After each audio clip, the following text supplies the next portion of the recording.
ഹരേ കൃഷ്ണ. സർവം ശ്രീ രാധാകൃഷ്ണാർപ്പണമസ്തു. നമുക്കിന്ന് ശ്രീ ഗുരുവായൂരപ്പൻ, നമ്മുടെ എല്ലാവരുടെയും ഉണ്ണിക്കണ്ണൻ, നമുക്ക് ഭൂലോക വൈകുണ്ഠം എന്ന പേരിൽ നമുക്ക് ഓരോരുത്തർക്കും ഭഗവാന്റെ അനുഭൂതി ലഭിക്കുന്ന പുണ്യസങ്കേതം. ഭഗവാനെ ഭൂമിയിൽ നേരിട്ട് ഈ കലിയുഗത്തിൽ കാണുവാൻ കഴിയുന്ന ഏക സ്ഥാനമാണ് ഗുരുവായൂർ ക്ഷേത്രത്തിലെ ശ്രീലകത്തിരിക്കുന്ന ആ ഭഗവത് വിഗ്രഹത്തിലൂടെ. ഭഗവാൻ അത് നമുക്ക് അങ്ങനെ തന്നെ കലിയുഗ രക്ഷയ്ക്ക് വേണ്ടി ഭഗവാൻ ആ വിഗ്രഹത്തിൽ തൻ്റെ ചൈതന്യത്തെ ആവഹിച്ച് ആ വിഗ്രഹം ബൃഹസ്പതിയെ ഏൽപ്പിക്കുന്നതാണ്. അതിനെക്കുറിച്ച് നമുക്ക് വളരെ വിശദമായി ഇന്ന് നോക്കാം. കഴിഞ്ഞ ദിവസം ഞാൻ മറ്റൊരു വീഡിയോയിൽ സംസാരിച്ചതിന് മധ്യേ ഗുരുവായൂർ ക്ഷേത്രത്തിലെ ആ പവിത്രമായ ശ്രീലകത്തിരിക്കുന്ന വിഗ്രഹത്തെക്കുറിച്ച് സംസാരിച്ചു. അപ്പോൾ ഞാനതിൽ വായുദേവനാണ് ഭഗവാന്റെ പിതാമഹന്മാർക്കത് കൊടുത്തതെന്ന് തെറ്റായി പറഞ്ഞു. അപ്പോൾ വായു ഭഗവാനല്ല, ബ്രഹ്മദേവനായിരുന്നു കൊടുത്തത്. അപ്പോൾ ഞാൻ സംസാരിച്ച കൂട്ടത്തിൽ അറിയാതെ പറഞ്ഞു പോയതാണ്. അതുപോലെ തന്നെ ഭഗവാന്റെ പിതാമഹന്മാരായ ശൂരസേനനെക്കുറിച്ച് ഞാൻ പറഞ്ഞു. അപ്പോൾ ഇതൊക്കെ ഇന്ന് അത് ഞാൻ പിന്നീട് അതിലെ സംശയങ്ങളും കമൻറ്റുകളും വായിച്ചപ്പോഴാണ് ഇത് വളരെ വിശദമായ ഒരു വീഡിയോ ചെയ്യാം എന്നെനിക്ക് തോന്നിയത്. ഇതെങ്ങനെയാണ് ഈ വിഗ്രഹം ഭഗവാൻ പൂജിക്കാനിടയായതും അത് ഗുരുവായൂർ പുരിയിൽ അത് എത്തുവാൻ കാരണമായതും ഒക്കെ നമുക്ക് വളരെ വിശദമായി നോക്കാം. ഇതും ഭഗവാന്റെ ഒരു നിയോഗമായിട്ട് തന്നെയാണ് എനിക്ക് അനുഭവപ്പെട്ടത്. അറിയാത്ത ചില കാര്യങ്ങൾ കുറേ കൂടി വ്യക്തമായി അറിയൂ, മറ്റുള്ളവരെ അറിയിക്കൂ എന്ന് ഭഗവാൻ പറയുന്നത് പോലെ തന്നെ തോന്നി. അപ്പോൾ ഈ വിഗ്രഹം എങ്ങനെ ഉണ്ടായി, എങ്ങനെ ഭഗവാനിലെത്തി, എങ്ങനെ ഗുരുവായൂരിലെത്തി എല്ലാം നമുക്ക് നോക്കാം. ഒരു കൽപ്പാന്തത്തിന് ശേഷം ബ്രഹ്മദേവൻ്റെ ഒരു രാത്രിയും പകലും കഴിഞ്ഞ അടുത്ത ദിനമാണ് ആ കൽപ്പാന്തത്തിന് ശേഷമുണ്ടാകുന്ന വീണ്ടും ഉള്ള ആ പുതിയ ഒരു കൽപ്പം, അതായത് പത്മകൽപ്പം. അതാണ് ആദ്യം ഉണ്ടായ ആ കൽപ്പം. ആ പത്മകൽപ്പത്തിൽ ബ്രഹ്മദേവൻ വീണ്ടും നിദ്രയിൽ നിന്നുണർന്ന് തൻ്റെ മനോവിചാരങ്ങൾ കൊണ്ട്, ഇച്ഛാശക്തികൾ കൊണ്ട് സൃഷ്ടിവേലകൾ വീണ്ടും ചെയ്യുകയാണ്. നമ്മൾ ഉറക്കമുണർന്നതിന് ശേഷം നമ്മിലേക്ക് ബോധം തിരിച്ചു വന്നു കഴിയുമ്പോൾ നാം നമ്മുടെ കർമ്മങ്ങൾ ഓരോന്നോരോന്നായി ചെയ്യാൻ തീരുമാനിക്കുന്നത് പോലെ ബ്രഹ്മദേവൻ തൻ്റെ സൃഷ്ടിവേല ചെയ്യുവാൻ ആരംഭിച്ചു. ഒരു കൽപ്പത്തിന് ശേഷം അടുത്ത കൽപ്പം തുടങ്ങുമ്പോൾ, അതായത് ആദ്യ കൽപ്പത്തിൽ. അപ്പോൾ മഹാവിഷ്ണു ഭഗവാൻ ബ്രഹ്മദേവൻ്റെ മുന്നിൽ പ്രത്യക്ഷപ്പെടുന്നു. അപ്പോൾ ബ്രഹ്മദേവൻ ആവശ്യപ്പെടുകയാണ്, തനിക്കും തൻ്റെ സൃഷ്ടികൾക്കും കർമ്മബന്ധം കൂടാതെ മുക്തി പ്രഭാവത്തിനുള്ള ഒരു മാർഗം കാണിച്ചു തരണമേ എന്ന് ബ്രഹ്മദേവൻ ഭഗവാന്റെ മുന്നിൽ അഭ്യർത്ഥിക്കുകയാണ് ചെയ്യുന്നത്. താൻ സൃഷ്ടിക്കുന്ന സൃഷ്ടികൾക്കും തനിക്കും കർമ്മബന്ധം കൂടാതെ മുക്തിയെ പ്രാപിക്കുവാൻ ഒരു മാർഗം കാട്ടിത്തരണേ ഭഗവാനെ എന്ന്. അപ്പോൾ ഭഗവാൻ മഹാവിഷ്ണു തൻ്റെ തന്നെ ഒരു രൂപം, തൻ്റേത് തന്നെയായ ഒരു വിഗ്രഹം,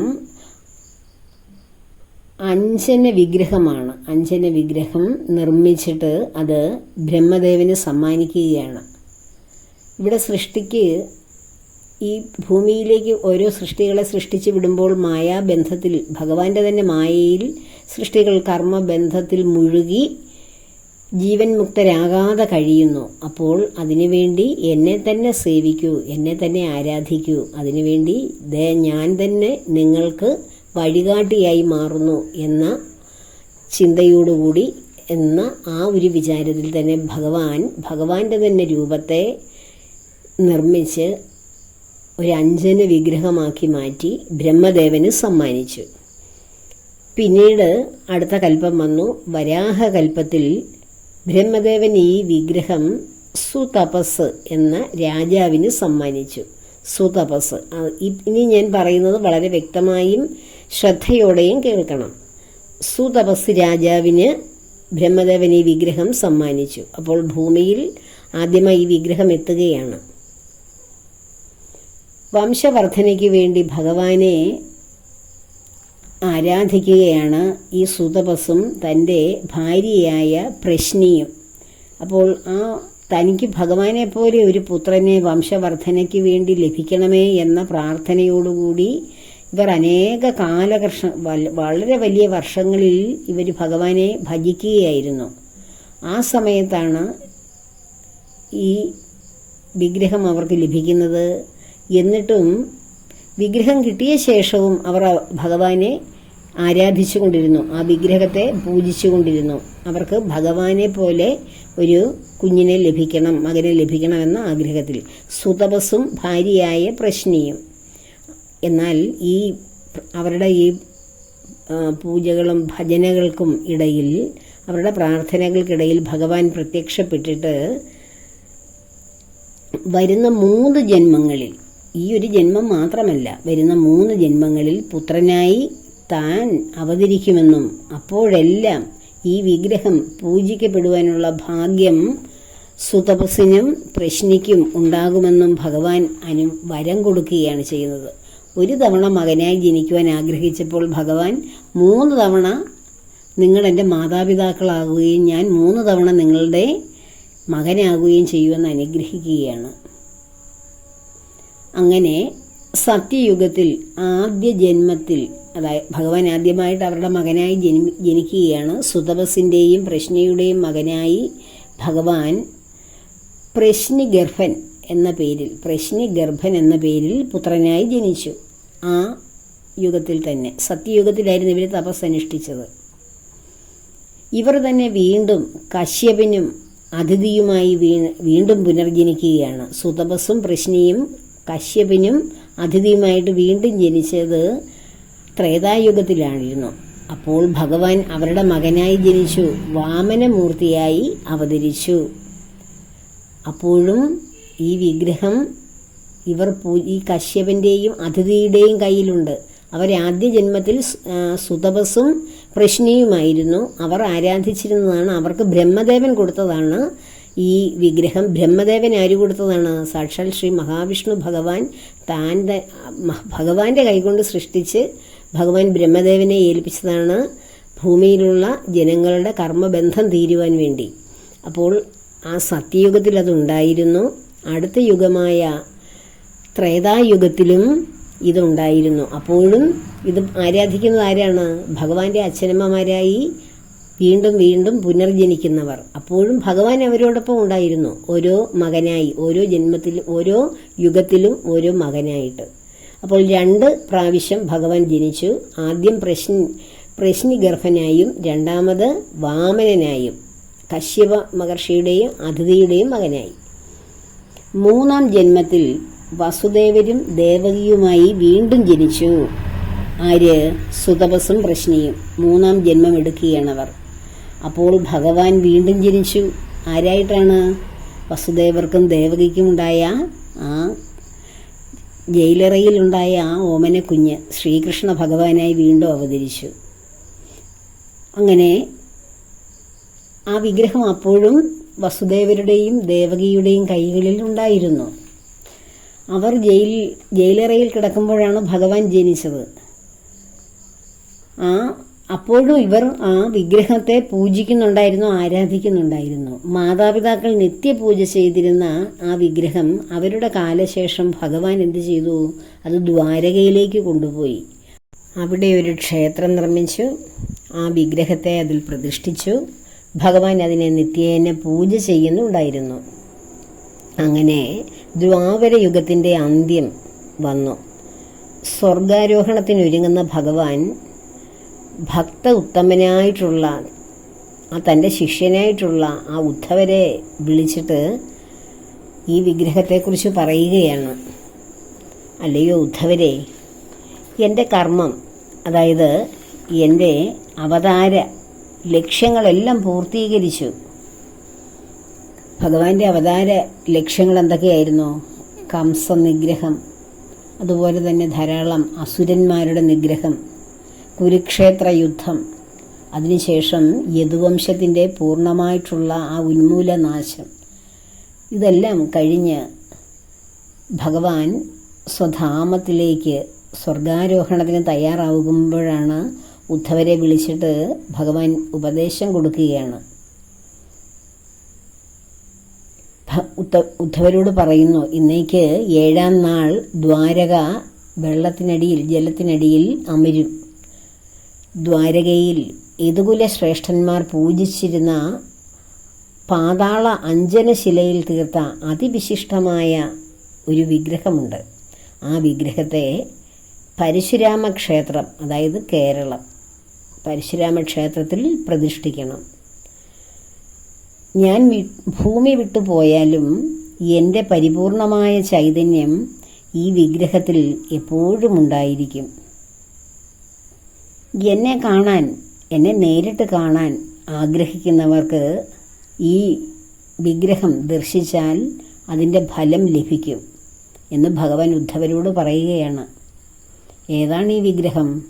സാക്ഷാൽ ശ്രീ ഗുരുവായൂരപ്പനായി ഭൂലോക വൈകുണ്ഠത്തിൽ ഇരുന്നരുളുന്ന ആ ഭഗവാൻ. അതാണ് ബ്രഹ്മചൈതന്യമായ ആ അനന്തകോടി ശക്തിവിശേഷമായ ഭഗവാൻ ഒരു പാതാള അഞ്ജനശിലയിലാണ് അവിടെ ഇങ്ങനെ കുടികൊള്ളുന്നത്. ആ അഞ്ജനശില അത് കാണുമ്പോൾ നമ്മൾ എത്ര യുഗത്തെയാണ് ഓർക്കുന്നത്. ഇവിടെ ഭൂമിയിൽ ഉണ്ടായ യുഗങ്ങളിലെല്ലാം ആരുണ്ടായിരുന്നു? ഭഗവാൻ ഉണ്ടായിരുന്നു. ഭഗവാനാണ് ഈ യുഗങ്ങളിലുള്ള സൃഷ്ടിവേലകളെല്ലാം ചെയ്തതും യുഗങ്ങളെ സൃഷ്ടിച്ചതും പരിവർത്തനത്തിന് വിധേയമാക്കിയതും. പ്രപഞ്ചത്തിൻ്റെ ആദിമൂലവുമായ ആ ഭഗവാൻ എല്ലാ യുഗങ്ങളിലും ഭഗവാനുണ്ട്. അതുകൊണ്ടാണ് ഏത് യുഗത്തിൽ, സത്യയുഗത്തിൽ, കൃതയുഗത്തിൽ, സത്യയുഗമായ കൃതയുഗത്തിൽ, ത്രേതായുഗത്തിൽ, ദ്വാപരയുഗത്തിൽ, ദാ ഇപ്പോൾ ഈ കലിയുഗത്തിലും ഭഗവാൻ ശ്രീ ഗുരുവായൂരപ്പനായി നമുക്ക് കൺമുന്നിൽ കാണുവാൻ വേണ്ടി ഭഗവാൻ നിന്നരുളുന്നു. ആ വിഗ്രഹത്തിലേക്ക് നാം സൂക്ഷിച്ചു നോക്കുമ്പോൾ എത്ര യുഗങ്ങളുടെ കഥയാണ്. ഭൂമിയുടെ ആ കൽപ്പാന്തത്തിന് ശേഷം ഓരോ കൽപ്പത്തിലും വീണ്ടും ബ്രഹ്മദേവൻ സൃഷ്ടിവേല ചെയ്യുമ്പോൾ അവിടെയെല്ലാം അനർഗളമായി പ്രവഹിച്ച ഭഗവത് ചൈതന്യമാണ് ഈ കലിയുഗത്തിലും വന്നു നിൽക്കുന്നത്. ഈ കലിയുഗത്തിന് ശേഷവും നിതാന്ത പ്രളയം ഉണ്ടാകുമ്പോഴും ഈ വിഗ്രഹം അങ്ങനെ തന്നെ ഭഗവാന്റെ കൈകളിലെത്തും. വീണ്ടും അടുത്ത യുഗം ആരംഭിക്കും, സത്യയുഗം. അപ്പോൾ ഈ സത്യയുഗത്തിൽ വീണ്ടും ഭഗവാന്റെ അച്ഛനമ്മമാരായി വരുന്നവർ വീണ്ടും പഴയ പടി പോലെ തന്നെ ഇത് വീണ്ടും ആരാധിക്കും. ഭഗവാൻ അപ്പോഴും സത്യയുഗത്തിൽ പ്രശ്നി ഗർഭനായി, പ്രശ്നിയുടെയും സുതപസിൻ്റെയും മകനായി ജനിക്കും. വീണ്ടും അടുത്ത യുഗത്തിൽ കശ്യപ മഹർഷിയുടെയും അതിഥിയുടെയും മകനായി ജനിക്കും. എന്താണപ്പോൾ ഭഗവാന്റെ നാമം? വാമനമൂർത്തിയായി ഭഗവാൻ ജനിക്കും. അടുത്ത യുഗമായ ത്രേതായുഗത്തിൽ ഭഗവാൻ വീണ്ടും ജനിക്കും. ആരുടെ മകനായി? വസുദേവരുടെയും ദേവകീദേവിയുടെയും മകനായി. അപ്പോഴും ശ്രീകൃഷ്ണ ഭഗവാനായി ഭഗവാൻ ഈ വിഗ്രഹം തന്നെ പൂജിക്കും. വീണ്ടും കലിയുഗത്തിൽ ഭഗവാൻ ഉദ്ധവരോട് ഉപദേശിച്ചതുപോലെ ഇത് കൈമാറ്റം ചെയ്ത് കലിയുഗ സംരക്ഷണത്തിന് വേണ്ടി ഗുരുവായൂർ പുരിയിൽ ഇത് നിലകൊള്ളും. അങ്ങനെ എല്ലാ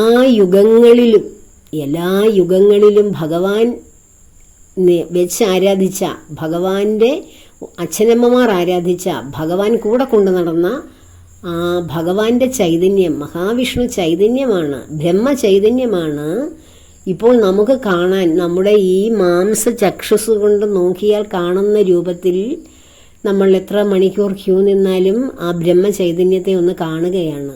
അതിന് എത്ര ജന്മങ്ങളുടെ, എത്ര യുഗങ്ങളുടെ, എത്ര കൽപ്പങ്ങളുടെ കഥ പറയാനുണ്ട്. എത്രയോ കൽപ്പങ്ങളിലൂടെ അത് കടന്നു വന്നതാണ് ആ ബ്രഹ്മചൈതന്യം. അതാണ് സാക്ഷാൽ ശ്രീ ഗുരുവായൂരപ്പൻ. ഇത് കൂടുതൽ വിശദമായി പറയാനാകാം. ഒരുപക്ഷെ എൻ്റെ പ്രിയമുള്ളവർ നിങ്ങളിൽ ഓരോരുത്തരും ഓരോ കമൻ്റായി അതിലിട്ടിരുന്നത്. അതാണ് ഞാൻ കൂടുതൽ പറയാൻ എന്നെ പ്രേരിപ്പിച്ചത് ഭഗവാൻ. അപ്പോൾ ഉദ്ധവരോട് ഭഗവാൻ പറഞ്ഞു, ഇത് ഈ അഞ്ജനശിലയിൽ, പാതാള അഞ്ജനശിലയിൽ തീർത്ത ഈ വിഗ്രഹം സൂക്ഷിക്കണം. അത് ഭാർഗവക്ഷേത്രമായ കേരളത്തിൽ പ്രതിഷ്ഠിക്കണം എന്ന് പറഞ്ഞു.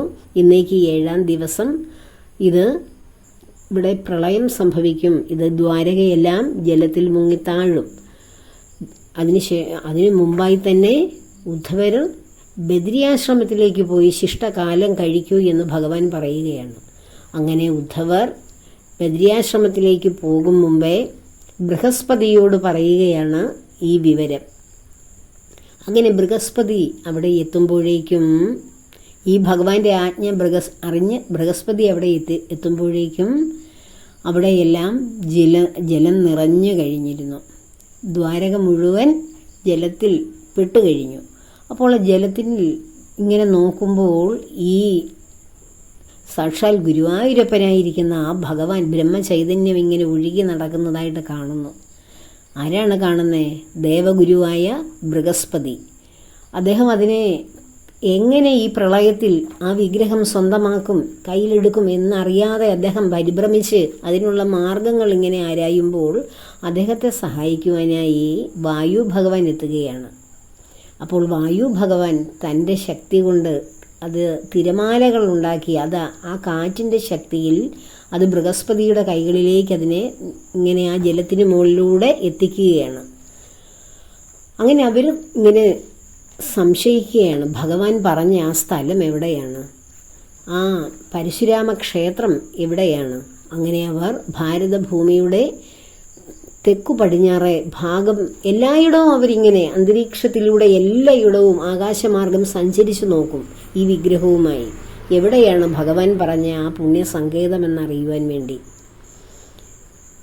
അങ്ങനെയാണ് ഭാരതഖണ്ഡത്തിൻ്റെ പടിഞ്ഞാറേ ഭാഗത്തായി സമുദ്രത്തോട് ചേർന്ന് കിടക്കുന്ന ആ കേരള ദേശത്ത് ഒരു ദിവ്യ സരസ്സും ഒരു ഉദ്യാനവും, മനോഹരമായ ഒരു ഉദ്യാനവും കണ്ടു.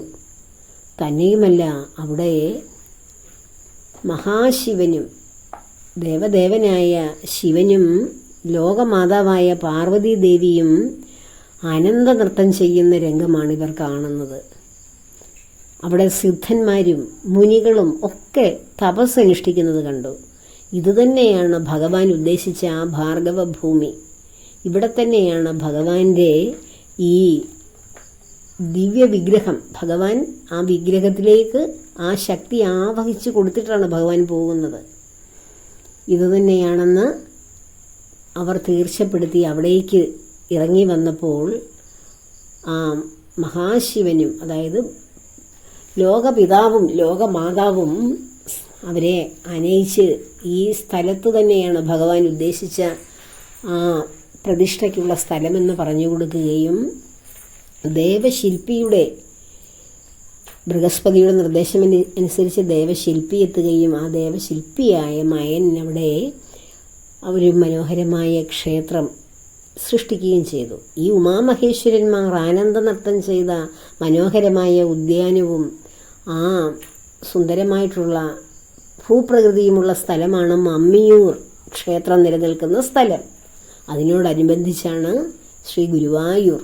അങ്ങനെ ഗുരുവും വായുവും കൂടി, ബൃഹസ്പതിയായ ഗുരുവും വായു ഭഗവാനും കൂടി അവിടെ പ്രതിഷ്ഠ നടത്തുന്നു. നാരദ മഹർഷി, ദേവർഷിയായ തുമ്പുരു നാരദ മഹർഷിമാർ എന്തു ചെയ്തു? ആനന്ദഗാനം, അവർ സ്തുതിഗീതങ്ങൾ പാടി.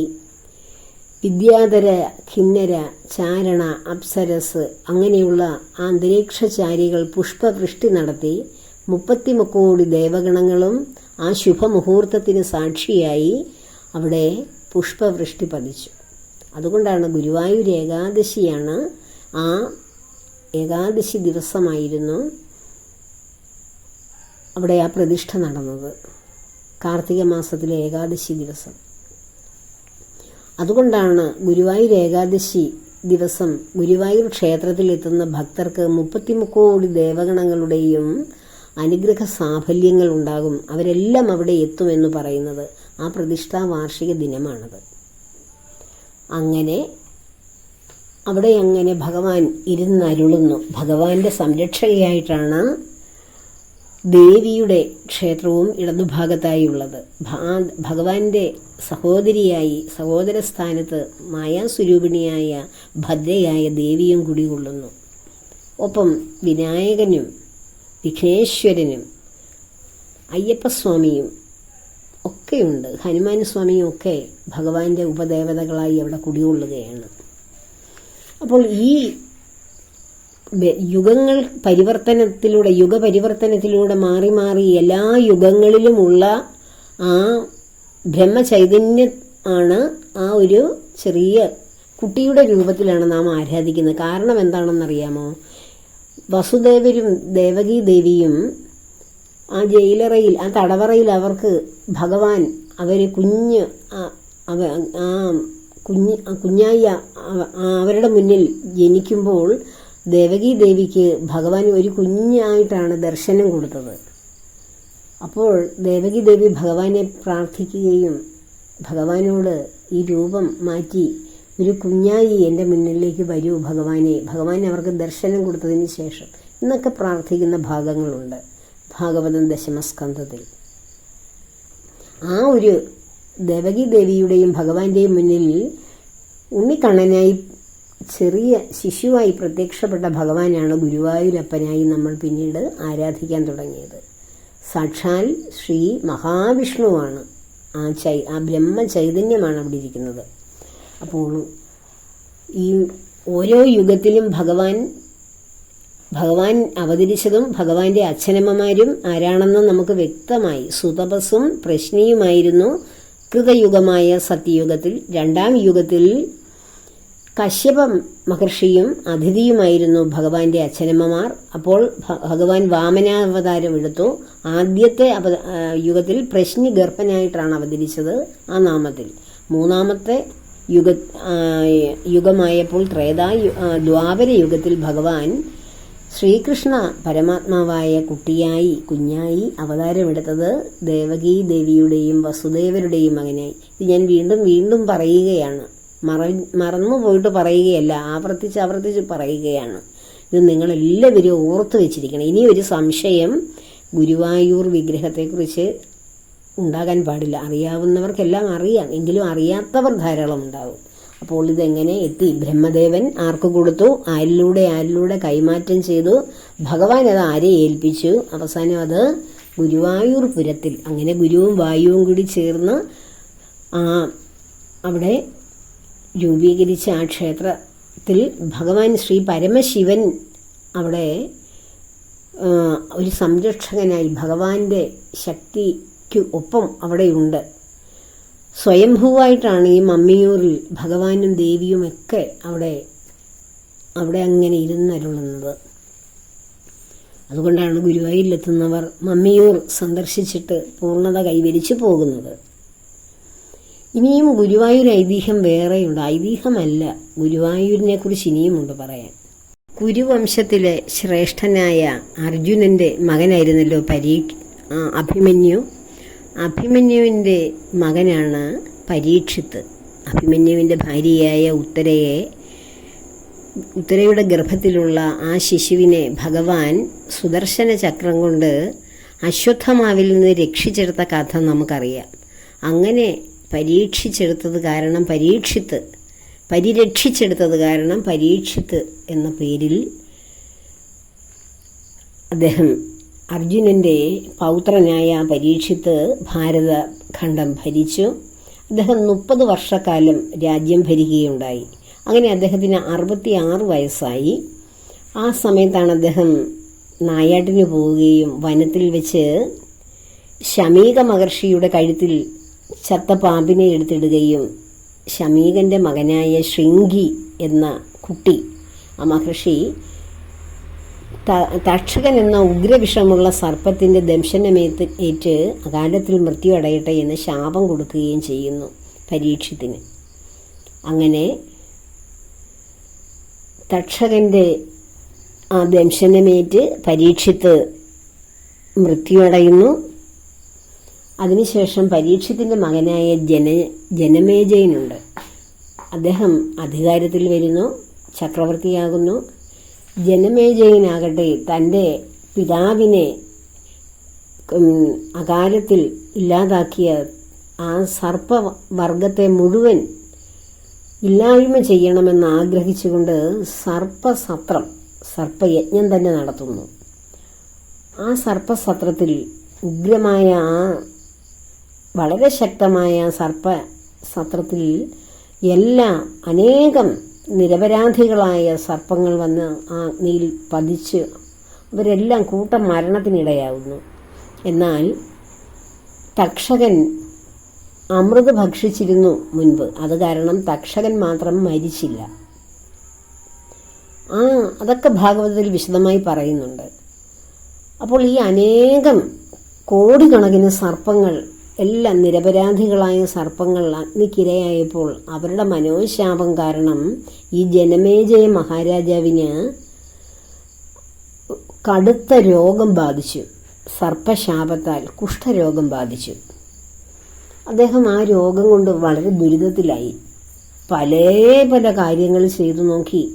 പല വൈദ്യന്മാരെയും പല രോഗപീഠയ്ക്കുള്ള പല മാർഗങ്ങളും ഒക്കെ ചെയ്തു. മഹാരാജാവല്ലേ, എല്ലാം ചെയ്തിട്ടും അദ്ദേഹത്തിന് രോഗം മൂർച്ഛിച്ചതേ ഉള്ളൂ. അങ്ങനെ മനസ്സുകൊണ്ടും ശരീരം കൊണ്ടും അദ്ദേഹം തളർന്നു, രോഗത്തിനടിമയായിപ്പോയി. ആ സമയത്ത് നമ്മുടെ ഭഗവാന്റെ പൗത്രന്റെ മകനാണ്, അർജുനന്റെ പൗത്രന്റെ മകനാണത്. ഭഗവാന്റെ വംശത്തിൽ ഭഗവാന്റെ സംരക്ഷണയിൽ വളർന്ന മകന്റെ മകനാണത്. അപ്പോൾ ഭഗവാൻ തന്നെ രക്ഷയ്ക്ക് വരികയില്ലേ? ഭഗവാനാണ് ദത്താത്രേയനായി ജന്മം കൊണ്ട് അവതാരമെടുത്തത്. ആ ദത്താത്രേയ മഹർഷി അവിടെ പ്രത്യക്ഷപ്പെട്ടു ജനമേജയന്റെ മുന്നിൽ. എന്നിട്ട് ഈ രോഗത്തിന് ശാന്തിക്കായി ഭാർഗവഭൂമിയായ ആ കേരള ഭൂമിയിലേക്ക്, പിന്നീടാണ് ഇതിന് കേരളം എന്നൊക്കെ പേര് വന്നത്, ഭാർഗവ ക്ഷേത്രമെന്നാണ് ഇതിനെ അറിയപ്പെടുന്നത്. അവിടേക്ക് ചെല്ലുവാനും സാക്ഷാൽ ശ്രീ ഗുരുവായൂരപ്പനെ ഭജിക്കുവാനും ദത്താത്രേയ മഹർഷി പറഞ്ഞു കൊടുക്കുകയാണ് ജനമേജയനോട്.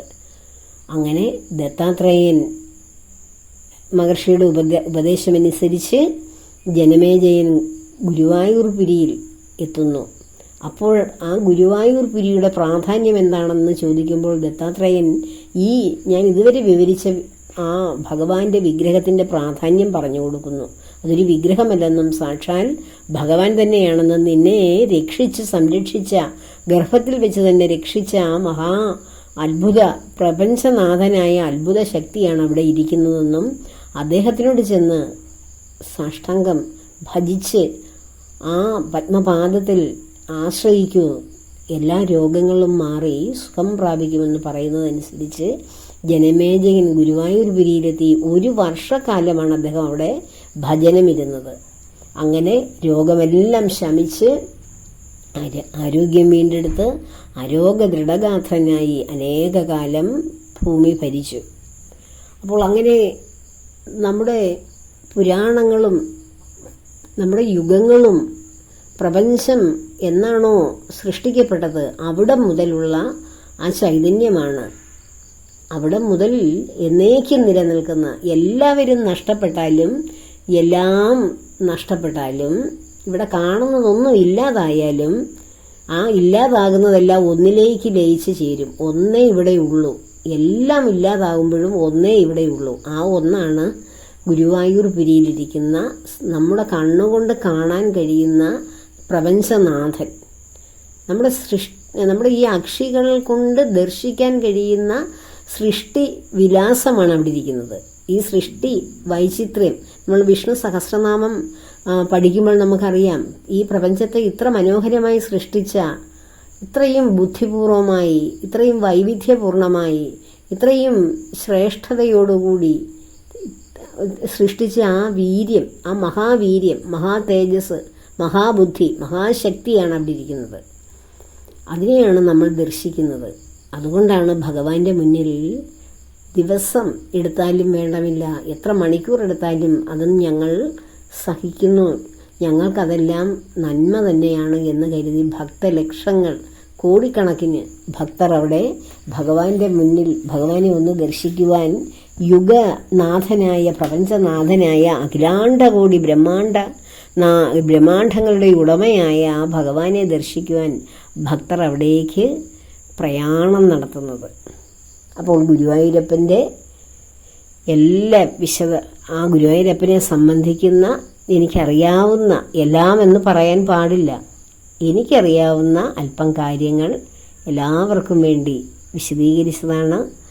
അറിയാത്തവർ ധാരാളമുണ്ടാകും. അവരിത് കേൾക്കുവാൻ ഭഗവാൻ അനുഗ്രഹിക്കട്ടെ അവരെ. അതുപോലെ തന്നെ മറ്റൊരു സംശയം കണ്ടു. ഭഗവാന്റെ മുത്തശ്ശൻ ശൂരസേനനാണോ എന്ന്. ശൂരസേനനും ഉഗ്രസേനനും ഭഗവാന്റെ മുത്തശ്ശന്മാരാണ്. ശൂരസേനൻ്റെ മകനായിരുന്നു വസുദേവർ. ഉഗ്രസേനൻ്റെ മകളാണ് ദേവകീ ദേവി. ഉഗ്രസേനൻ്റെ മകനാണ് കംസൻ, മകളായിരുന്നു ദേവകീ ദേവി. അപ്പോൾ ഉഗ്രസേനനും ശൂരസേനനും ഭഗവാന്റെ മുത്തശ്ശന്മാർ തന്നെയാണ്. അച്ഛൻ്റെയും അമ്മയുടെയും പിതാക്കളാണ് അവർ രണ്ടുപേരും. അപ്പോൾ ഈ യദുവംശം എത്രയോ കാലം ഭൂമിയിലുണ്ടായോ അപ്പോഴെല്ലാം ഈ ഭഗവാന്റെ വിഗ്രഹം അവരോടൊപ്പം ഉണ്ടായിരുന്നു. വൃഷ്ണിവംശത്തിലെ ശ്രേഷ്ഠനായ ഒരു രാജാവായിരുന്നു ഉഗ്രസേനൻ. ആ വൃഷ്ണിവംശത്തിലെ ഉഗ്രസേനനെ തടങ്കലിലാക്കിക്കൊണ്ടാണ് കംസൻ അധികാരത്തിൽ വന്നത്. ആ കംസനെ ഭഗവാൻ 12-ാം വയസ്സിലാണ് നിഗ്രഹിക്കുന്നത്. അതിനുശേഷം തൻ്റെ പിതാമഹനായ ആ ഉഗ്രസേനനെ വീണ്ടും മധുരയിലെ രാജാവാക്കുകയാണ്, വൃഷ്ണിവംശത്തിലെ രാജാവാകുകയാണ്. വൃഷ്ണിവംശത്തിൻ്റെ തലസ്ഥാന നഗരിയായിരുന്നു മധുരാപുരി. വീണ്ടും മുത്തശ്ശനെ തന്നെയാണ് ഭഗവാൻ ഇവിടെ രാജാവായി വാഴിക്കുന്നത് കംസവധത്തിന് ശേഷം. അപ്പോൾ ഈ വക കാര്യങ്ങൾ സംശയം ഉന്നയിച്ചിരുന്നു. ആ സംശയമെല്ലാം നിവാരണം നടന്നു എന്ന് കരുതുന്നു. എല്ലാവരെയും ഭഗവാൻ അനുഗ്രഹിക്കട്ടെ. എല്ലാവർക്കും ഈ നിർജ്ജല ഏകാദശിയുടെ പുണ്യം ലഭിക്കട്ടെ എന്ന പ്രാർത്ഥനയോടുകൂടി സർവകർമ്മങ്ങളും ഭഗവാന്റെ പത്മപാദങ്ങളിൽ ചേർക്കുന്നു. ലോകാ സമസ്ത സുഖിനോ ഭവന്തു.